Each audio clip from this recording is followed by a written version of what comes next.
రకంగా ఉంటారు, అధికారం కోల్పోయిన మరుక్షణం ఇంకో రకంగా ఉంటారు. ఏమున్నది అందులో? Right sir. ఒకవైపు జగన్మోహన్ రెడ్డికి కేసుల భయం, మరోవైపు పార్టీ నుంచి క్రమక్రమంగా ఒక్కొక్కరుగా వెళ్ళిపోతున్న నేతలు. ఈ నేపథ్యంలో ప్రజాస్వామ్యంలో ప్రతిపక్షాలది కూడా చాలా కీలక పాత్ర కదా సార్. అంటే ప్రతిపక్షం బాగా వీక్ అయిపోవడానికి ప్రజాస్వామ్యంలో ఎలాంటి సంకేతాన్ని ఇస్తుంది? ఆల్రెడీ వీక్ అయిపోయింది కదా. మీకు 11 మంది ఎమ్మెల్యేలు ఉంటేనే వీక్, ఇంకా కొత్త వీక్ అయ్యేది ఉన్నది. ఇప్పుడు వీళ్ళేం గెలిచిన వాళ్ళేం కాదు కదా, ఓడిపోయిన వాళ్ళు. ఇప్పుడు ఇంకా ఈవెన్ ఎమ్మెల్యేలు కూడా ఒకరిద్దరు పోతే పోవచ్చు, ఆశ్చర్యం కూడా లేదు. ఇప్పుడు ఈ 11 మంది కూడా ఉంటారన్న గ్యారెంటీ ఏం లేదు. ప్రతిపక్షం అనేది కేవలం అసెంబ్లీలోనే ఉండదు. చాలామందికి అర్థం కాని రాజకీయం ఏంటంటే ప్రతిపక్షం ఒక్క అసెంబ్లీలో ఉండదు, ప్రతిపక్షం ప్రజల్లో ఉంటుంది. ప్రతిపక్షం ఇప్పుడు టీడీపీకి 23 సీట్లు వచ్చాయి కదా, ఏం బలహీనంగానే ఉండే కదా ప్రతిపక్షం. మళ్ళీ అధికారంలోకి రాలేదా?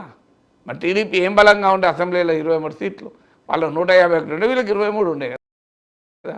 మరి బలహీన పడింది, వీక్ అయిపోయింది ప్రతిపక్షం అని మన వాళ్ళు మాట్లాడుతుంటారు మీడియాలో. ఏమైనా 130 సీట్లు వచ్చాయి ఒక టీడీపీకి, మొత్తం 165 సీట్లు వచ్చాయి. అందువల్ల ప్రతిపక్షం అనేది అసెంబ్లీలో మాత్రమే ఉంటుంది అనుకుంటే అది పొరపాటు. ప్రతిపక్షం అనేది అసెంబ్లీలో ఉంటుంది, ప్రజలు ఉంటారు. కాంగ్రెస్కి ఎంతమంది మిగిలారు? 7 మిగిలారు ఎమ్మెల్యేలు, ఉన్న వాళ్ళంతా వెళ్ళిపోయారు కదా.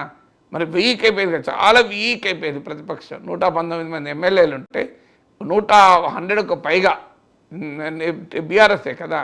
ఏం ఘనకార్యం సాధించినట్టు ఎన్నికల్లో మళ్ళీ 100 మంది అడ్రస్ లేకుండా పోయి 37 మంది మిగిలారు కదా. అందువల్ల ప్రతిపక్షం ఇప్పుడు 7 ఉన్న కాంగ్రెస్ పార్టీ వీక్ అయిపోయి మళ్ళీ తర్వాత అధికారంలోకి ఎట్లా వచ్చింది?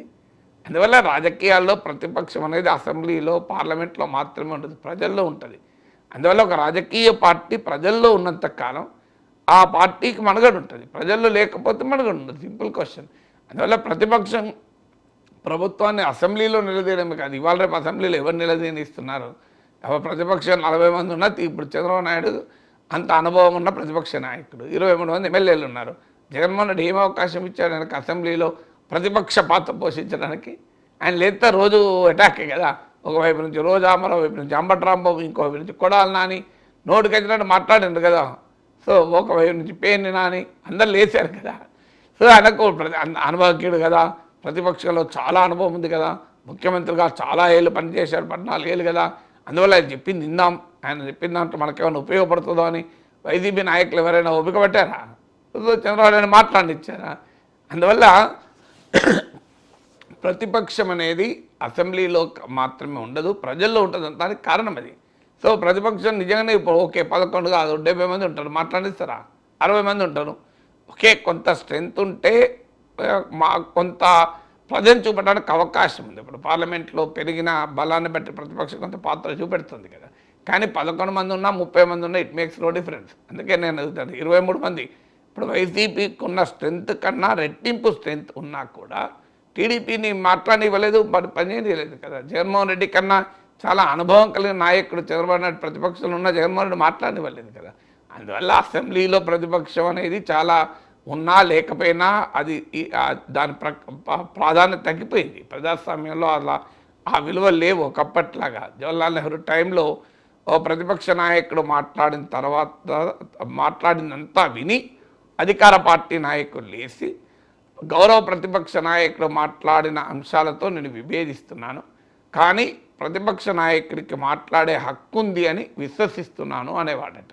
జవహర్లాల్ నెహ్రూ అయితే కూర్చొని నోట్స్ రాసుకునేవాడు ప్రతిపక్ష నాయకుడు మాట్లాడుతుంటే. కొన్ని సందర్భాల్లో ప్రతిపక్ష నేతలకు టైం అయిపోయిందని స్పీకర్ చెబితే స్పీకర్కు నెహ్రూ గారు అప్పీల్ చేసేవారు, వాళ్ళకి అవకాశం ఇవ్వండి సార్ అధ్యక్ష, మేము మా ప్రభుత్వానికి విలువైన సూచనలు వస్తున్నాయి.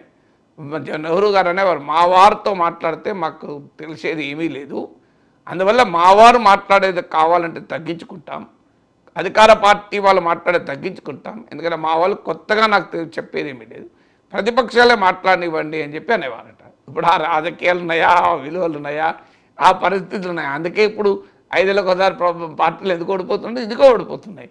They are not ready to listen to opposition. Opposition ఏంది? మీడియా మేనేజ్ కావాలి, అసెంబ్లీ మన చేతిలో ఉండాలి, ఎవరు మా సోషల్ మీడియా మన దగ్గర ఉండాలి, ఎవడు మనను ప్రశ్నించకూడదు, ప్రశ్నిస్తే మన సంగతి తెలుస్తాం. ఈ దశకు వచ్చిన తర్వాత నిజం ఎక్కడ తెలుస్తుంది? నీకు నిజం తెలవడానికి అవకాశం లేదు. ఒకప్పుడు అధికారంలో ఉన్నవారు ఏంటంటే ప్రతిపక్షం ఉంటే మన పైన చెక్ లాగా ఉంటుంది, దానివల్ల మనం సమర్థవంతంగా పనిచేయగలం అని బాగుండేది. ఇప్పుడు అది లేనేలేదు కదా. ప్రతిపక్షం కూడా ఆ రకమైన పాత్ర పోషించడం లేదు. ఉన్నది లేనిది అన్నిటికీ అధికారంలో ఎవరు ఉన్నవాళ్ళు విమర్శించడమే. ఓ ఇది మంచిది మీరు చేస్తున్న పని అని ఏ ప్రతిపక్ష పార్టీ అంటారో నాకు చెప్పండి. ప్రభుత్వం చేసే పని ఇది మంచిది అని ఏ ప్రతిపక్ష పార్టీ ఎన్ని విషయాల్లో చెప్తుంది? సో ప్రతిపక్షం అంటే వాళ్ళ పని ఏంటంటే రోజు నువ్వు ఏం చేసినా తిట్టడమే. ఒకవేళ మంచి పని చేసినా ప్రజల ఒత్తిడికి తలవంచి మా ఒత్తిడికి తలవంచి చేయాల్సి వచ్చింది అని అట్లా నడవు. అందువల్ల అధికార పార్టీ కూడా మీరు విలువడం ఏంటి? ఇప్పుడు అఖిలపక్ష మీటింగ్ వెళ్తాం అనుకోండి, అఖిలపక్ష మీటింగ్లో ప్రభుత్వ నిర్ణయాలకు ప్రతిపక్షాలు కంట్రిబ్యూట్ చేస్తాయా? ప్రభుత్వం నిర్కణంలో పెట్టడానికి, ప్రభుత్వాన్ని ఇబ్బందుల్లో పెట్టడానికి, ప్రచారానికి, రాజకీయ ప్రచారానికి వాడుకుంటాయి. అందుకే వాళ్ళు అఖిలపక్ష మీటింగ్లో పిలవడం లేదు. నిజంగా అఖిలపక్ష మీటింగ్లు పిలిస్తే విలువైన సూచనలు ఇచ్చి సలహాలు ఇచ్చి ఏం చేయాలి అని ప్రభుత్వంతో కలిసి సమన్వయంతో పనిచేసే ప్రతిపక్షం ఉందా ఇప్పుడు? అందువల్ల ప్రతిపక్ష స్వభావము మారింది, అధికార పార్టీ స్వభావం మారింది. రైట్ సార్, ఇప్పుడు తెలంగాణలో చూసుకుంటే ట్రయాంగిల్ ఫైట్ ఉంది. బలాబలాలు ఎలా ఉన్నా